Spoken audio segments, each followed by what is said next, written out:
अगर आपका GS foundation का कोर्स अप्रैल के महीने तक चल रहा है और आखिरी के महीनों में 2 से 3 क्लासेस पैरेलली चल रही है, तो there's a very logical question ना that how you're going to write the pre of that year. Most foundation program mainly focus prelims examination. Rather, good foundation program should focus both prelims and mains examination in the form of coverage of the static, dynamic and applied part. We finish the course at least 100 days before the pre of that year. आज आपको ये भी याद रखना है कि जो फैंटास्मागोरिया जो सोशल मीडिया का मायाजाल है उससे भी आपको बचना है ताकि आपका प्रिपरेशन सही दिशा में चल सके। Let's do a foundation that works for you. Clear direction. Timely delivery. Strong foundation. Hello everyone, my name is Urmi Sinha. I come from Havra, West Bengal. I completed my graduation in Political Science Honours from St. Xavier's College, Kolkata in the year 2023. And I have secured All India Rank 170 in UPSC Civil Services Examination 2024. And in this video, I would like to share my strategy for the essay paper in which I have scored reasonably well. I have scored 128 and I think essay has always been one of my strongest points in my UPSC preparation. So I would like to share some insights so that future aspirants and anyone who's watching this video can benefit from it. I start from a very generic understanding of the essay paper. It is very different from the GS papers because there is no defined pattern, there is no set manner in which you need to go about the essay paper. You need to figure that out for yourself because काफ़ी very topics पे ऐसे topics आते हैं and आजकल UPSC is emphasising a lot more on philosophical essays तो उनको attempt करने का तो और कोई डिफाइंड पैटर्न नहीं होता है. So what matters is how creative you are, how spontaneous you are and how well you can hold the examiner's attention to your essay. So first I would like to start with the importance of a good vocabulary, a good bank of words with you. There are a few things that you need to keep in mind.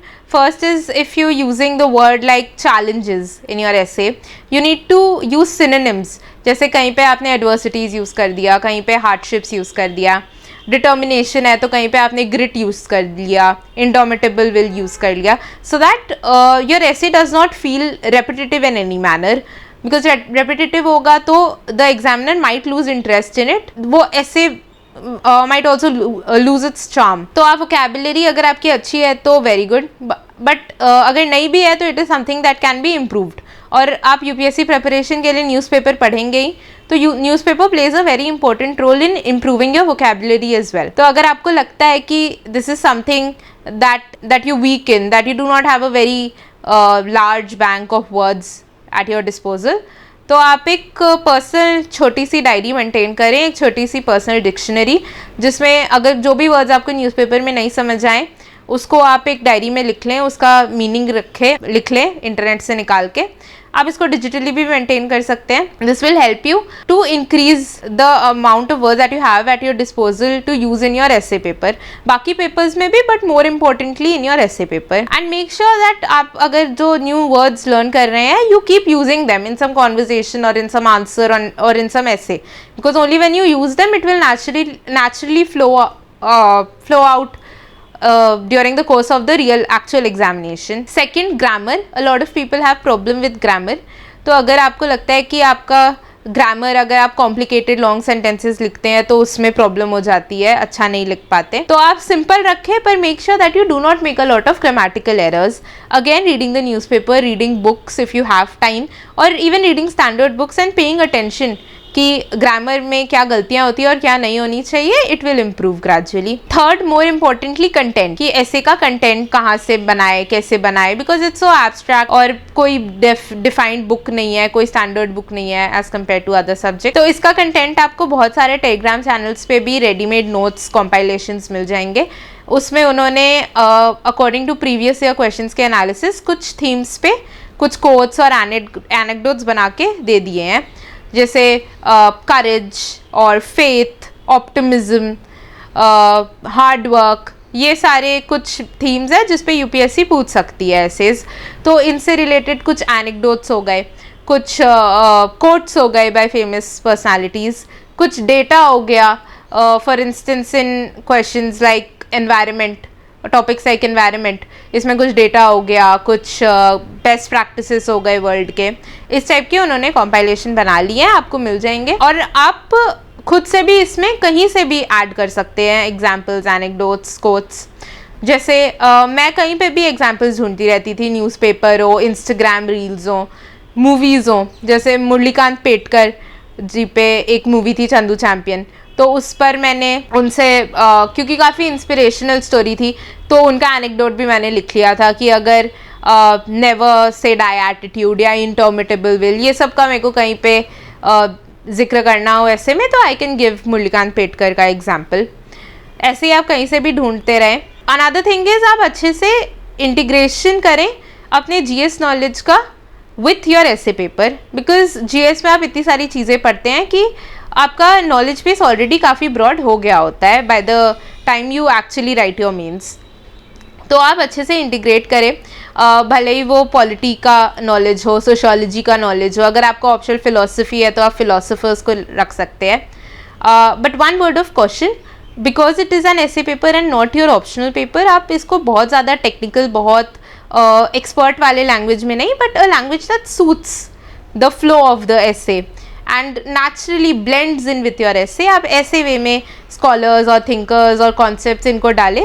बहुत scholarly aspect नहीं लगना चाहिए उसका, आपका optional answer नहीं लगना चाहिए वो। बिसाइड्स दिस फिलोसॉफिकल एसेज का क्वेश्चन बहुत रहता है कि how do I attempt this.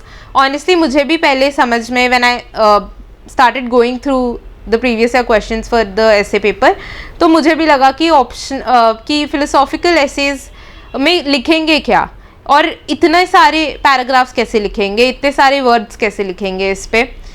But gradually I got a hang of it. मैंने टॉपर कॉपीज़ पढ़ी, मैंने श्रुति शर्मा मैम के एसेज पढ़े, तो मुझे फिर धीरे धीरे लगने लगा कि actually philosophical essays are way more rewarding than normal essays जैसे एनवायरनमेंट पे आते हैं या सोशल मीडिया फोमो पे आया था। मुझे लगा कि फिलोसॉफिकल एसेज में I have a much greater scope for creativity. This might vary from person to person, but मेरे लिए फिलोसॉफिकल एसेज ही मैं अटेम्प्ट करती थी, भले ही वो घर पे जब मैं प्रैक्टिस करती थी तब, और मैंने एक्चुअल पेपर में भी फिलोसॉफिकल एसेज ही अटेम्प्ट किए। तो फिलोसॉफिकल एसेज का मैंने एक स्ट्रक्चर बना लिया था और मैं हर एसे में लगभग यही फॉलो करती थी। फर्स्ट पैरा मैं स्टार्ट करती थी introduction with some anecdote and I used to link it with the topic of the essay explicitly towards the end of the first paragraph, which was the introduction.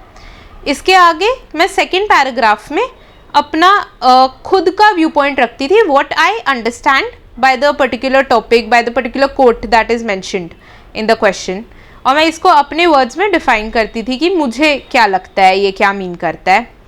And after that from third paragraph onwards I used to follow the pencil approach or pastel approach, because I must add multidimensionality of essays is very important, is paramount. तो आपको multidimensional essays ही लिखने हैं।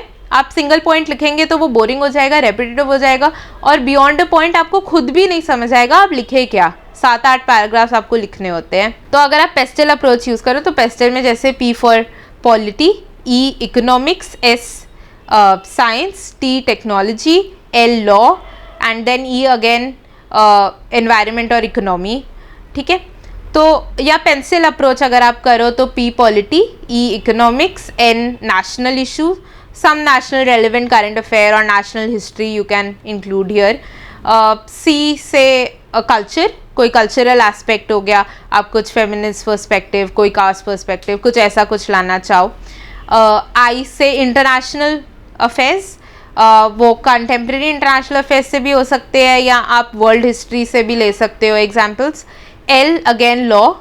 तो either of the two approaches और mixture of the two, जिससे भी आपको 7-8 paragraph लायक material मिल जाए आप चुन लें। मेरा स्ट्रक्चर रहता था थर्ड पैराग्राफ ऑनवर्ड्स, मैं एक एक डायमेंशन उठाती थी, उससे रिलेटेड कोई एनेक्डोट लिखती थी, and then I used to extract towards the end of the paragraph the lesson, whether it is good or bad from that anecdote, and how, and I used to explicitly again link it to the main topic of the essay, to the question of the essay. Then after that I also used to sprinkle wherever relevant different quotes from famous personalities, तो बहुत सारे quotes का compilation था, मैंने जो notes की बात की कंपाइलेशन मिल जाते हैं, उसमें काफ़ी सारे कोट्स भी मुझे मिल गए थे और मैं खुद भी जहाँ से भी मिलता था मेरे कुछ फेवरेट कोट्स वो सब मैं एक जगह लिख ली थी ताकि मैं मेरे पास एक रेडीमेड कंपाइलेशन रहे जो मैं हर ऐसे में यूज़ कर पाऊँ। अब आपका ऐसे भी हो गया, सब हो गया, but one more important thing is evaluation of those essays, क्योंकि आप खुद जो भी वर्क लिखोगे क्रिएटिव नॉन क्रिएटिव आपको अच्छा ही लगेगा, आप अपनी तरफ से क्योंकि बेस्ट ही दे रहे हो। But if there is someone to evaluate those essays, वो जो एक एक्सटर्नल पर्सपेक्टिव देते हैं वो दैट प्रूव्स वेरी हेल्पफुल। तो मैंने विजन का ऐसे टेस्ट सीरीज़ में एनरोलमेंट कराया था अपना, पर तो वहाँ पे तो मैं भेजती थी अपने ऐसे पेपर्स सारे, पर मैं इसके अलावा अपने पापा को भी एसेस दिखाती थी, अपने एक दोस्त को भी एसेस भेजती थी ताकि उनका पर्सपेक्टिव भी मिल जाए। और कई बार कुछ ऐसे पर्सपेक्टिव्स, कुछ कोट्स मिल गए मुझे जो मैंने एक्चुअल ऐसे में भी यूज़ किए। तो आप ऐसे is also one thing that you can start right away. आपका जीएस का जो भी लेवल ऑफ कंप्लीशन है आप ऐसे स्टार्ट कर सकते हो। Yes, gradually as you expand your GS knowledge, the quality of your essays will also improve. But आप ऐसे स्टार्ट तो कर ही सकते हो लिखना, और आप लिखोगे तो धीरे धीरे you will get a hang of it, and this is something that you should do specially if you are not very comfortable in the essay. So all the best. I hope my insights would be of some help to you, and I would like to thank DKT for giving me this wonderful opportunity to share my insights and help all the future aspirants. Thank you.